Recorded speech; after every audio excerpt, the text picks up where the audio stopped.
নমস্কার বন্ধুরা, test best রেসিপিতে সবাইকে স্বাগত। আজ শেয়ার করতে চলেছি নতুন স্বাদের পালং শাকের রেসিপি। পালং শাক সাধারণত আমরা একই রকম নিরামিষভাবে রান্না করে খাই। আজকে আমি যেইভাবে পালং শাকের রেসিপিটা শেয়ার করতে চলেছি, এইভাবে রান্না করলে কিন্তু পালং শাক গরম গরম ভাতের সাথে বা রুটির সাথে খেতে দারুণ লাগবে, আর স্বাদটাও কিন্তু বেশ একটু অন্যরকম হয়। চলুন তাহলে রেসিপি শেয়ার করি। এখানে আমি একাটি একটু কচি দেখে পালং শাক কেটে নিয়েছি, আর শাকগুলোকে কিন্তু একটু ছোট টুকরো করে কাটতে হবে। শাক কেটে ভালো করে ধুয়ে নিয়েছি। শাকে দেওয়ার জন্য এখানে আমি নিয়েছি শিম, বেগুন আর আলু। এই দিয়েই আজকে আমি শাকটাকে রান্না করব। চলুন তাহলে রান্নাটা শুরু করি। সবার প্রথমে রান্নার জন্য আমরা কড়াইতে পরিমাণ মতন তেল গরম করে নেব। খুব ভালো করে তেল গরম হয়ে গেলে আমি কয়েকটা বিউলির ডালের বড়ি ভেজে নেব। আর যে কোনো শীতের রান্নায় একটু যদি বড়ি আমরা দিই তাহলে কিন্তু রান্নার স্বাদটা আর গন্ধটা বেশ ভালো হয়, আর রান্না খেতেও কিন্তু বেশ ভালো লাগে। তো আপনাদের কাছে বড়ি থাকলে কিন্তু অবশ্যই করে আপনারা বড়িটা দেবেন, বড়িটা স্কিপ করবেন না। বড়িগুলো আমি ভেজে নিয়েছি, এবার বড়িগুলোকে আমি তুলে নিচ্ছি। এবার আমি এই তেলের মধ্যে ফোড়নে দেব শুকনো লঙ্কা, আর তার সাথেই দেব ফোড়নে কালো জিরে। সাধারণত আমরা পালং শাকের মধ্যে কিন্তু 5 ফোড়ন দিয়ে থাকি। তো একবার আমার মতন ঠিক এইভাবে আপনারা শাকটাকে রান্না করে দেখুন। ফোড়নটা হয়ে গেলে 7-8 কোয়া থেতো করে নেওয়া রসুন আর একটা বড় মাপের কেটে নেওয়া পেঁয়াজ দিয়ে আমরা পেঁয়াজ আর রসুনটাকে একটু ভেজে নেব। পেঁয়াজ রসুন মোটামুটি ভেজে নিয়েছি, খুব বেশি লাল করে ভাজবো না, এই রকম একটু মাঝারি করে পেঁয়াজ রসুনকে ভেজে নেব। এবার কেটে নেওয়া সমস্ত সবজিগুলোকে আমরা দিয়ে দেব।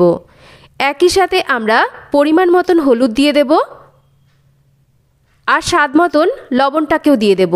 যদি কেউ মনে হয় যে নতুন রান্না করছেন বা রান্না শিখছেন, একবারে লবণটা দিতে অসুবিধা হয়, প্রথমে অল্প করে সবজির মধ্যে লবণটা দেবে যাতে সবজির মধ্যে লবণটা ঢোকে, আর পরে যখন শাকটাকে দেবে তখন কিন্তু বাদবাকি লবণটাকে শাকটা কতটা রান্না করছো বুঝে নিয়ে দিতে পারো, তাহলে লবণের পরিমাণটা কিন্তু বেশি হওয়ার সম্ভাবনা থাকে না। লবণ হলুদ দিয়ে সবজিটাকে আমরা হালকা করে ভেজে নিয়েছি। এবার কেটে ধুয়ে নেওয়া শাকগুলোকে দিয়ে দিচ্ছি। দেখতেই পাচ্ছ শাকটা অনেকটা মনে হচ্ছে এখন কিন্তু নাড়াচাড়া করতে আমাদের অসুবিধা হবে, তাই আমি ঢাকা দিয়ে বেশ কিছুক্ষণ শাকটাকে একটু রান্না করে নিচ্ছি। ঢাকা দিয়ে দিলে দেখো শাকটা মজে যাবে আর শাকটা এরকম নরম হয়ে যাবে। এবার কিন্তু আমরা খুব সহজেই শাকটাকে নাড়াচাড়া করতে পারবো। এবার মাঝারি আঁচে রেখে আমরা শাকটাকে খুব ভালো করে নাড়াচাড়া করে সবজির সাথে এই রকম বেশ কিছুক্ষণ রান্না করব।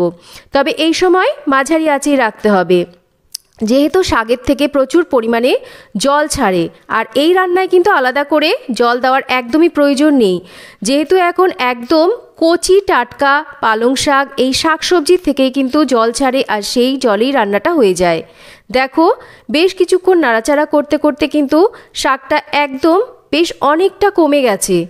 তো এই রকমই কিন্তু প্রথমে অনেকটা মনে হলেও পরে রান্না করলে শাকটা কমে যায়, আরও কিন্তু শাক রান্না করার পর কমে যাবে। দেখো এর মধ্যে আমি ঝালের জন্য দিয়ে দিচ্ছি বেশ কয়েকটা চিড়ে নেওয়া কাঁচা লঙ্কা, আর তার সাথে দিয়ে দিচ্ছি একটু আদা বাটা। এবার এই কাঁচা লঙ্কা আর আদা বাটাটাকে দিয়ে আবারও একটু শাকের সাথে ভালোভাবে নাড়াচাড়া করে আমরা রান্না করে নেব। বেশ একটু আমি নাড়াচাড়া করে এটাকে মিশিয়ে নিয়েছি। এবার আমি ঢাকা দিয়ে একদম কম আঁচে রেখে শাকটাকে রান্না করব। তাতে করে শাক থেকে যে জল ছাড়ছে তাতেই কিন্তু সমস্ত শাক সবজি আস্তে আস্তে সেদ্ধ হয়ে যাবে।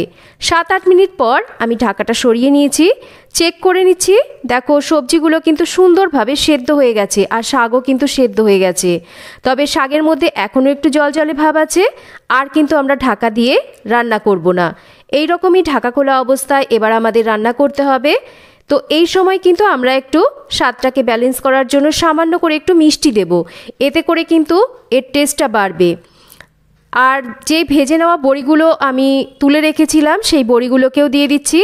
এবার মাঝারি আঁচে করে দিয়ে আমরা শাকটাকে ভালোভাবে নাড়াচাড়া করে আরও কিছুক্ষণ রান্না করব, মানে শাকের মধ্যে থাকা যে এক্সট্রা জলটা সেটাকে আমরা টানিয়ে নেব। বেশ কিছুক্ষণ আমি শাকটাকে এই রকম নাড়াচাড়া করে রান্না করে নিচ্ছি মাঝারি আঁচে রেখে। শাক আমাদের অলমোস্ট রেডি। এবার আমরা এটাকে নাবিয়ে নিতে পারি। গরম গরম ভাতের সাথে বা রুটির সাথে এই পালং শাক খেতে কিন্তু দারুণ লাগে। শীতের টাটকা সবজি রয়েছে এতে, আর রয়েছে বড়ি। আর এই শাকটা যেহেতু একটু অন্যরকমভাবে তৈরি করা হয়েছে, খেতে কিন্তু স্বাদটা বেশ সুস্বাদু হয়, আর এর গন্ধটাও কিন্তু বেশ ভালো হয়। তো একবার এইভাবে আপনারা বাড়িতে পালং শাক বানিয়ে খেতে পারেন। আশা করছি আপনাদের সবার রেসিপিটা খুব ভালো লাগবে। তো আজকের পালং শাকের রেসিপি কেমন লাগলো একটা কমেন্ট করে জানাবেন। রেসিপি ভালো লাগলে একটা লাইক করবেন, রেসিপিটা শেয়ার করবেন, আর যদি চ্যানেল সাবস্ক্রাইব করা না থাকে তাহলে চ্যানেল সাবস্ক্রাইব করবেন। সবাই ভালো থাকবেন, আবার ফিরে আসবো নতুন কোনো রেসিপি নিয়ে।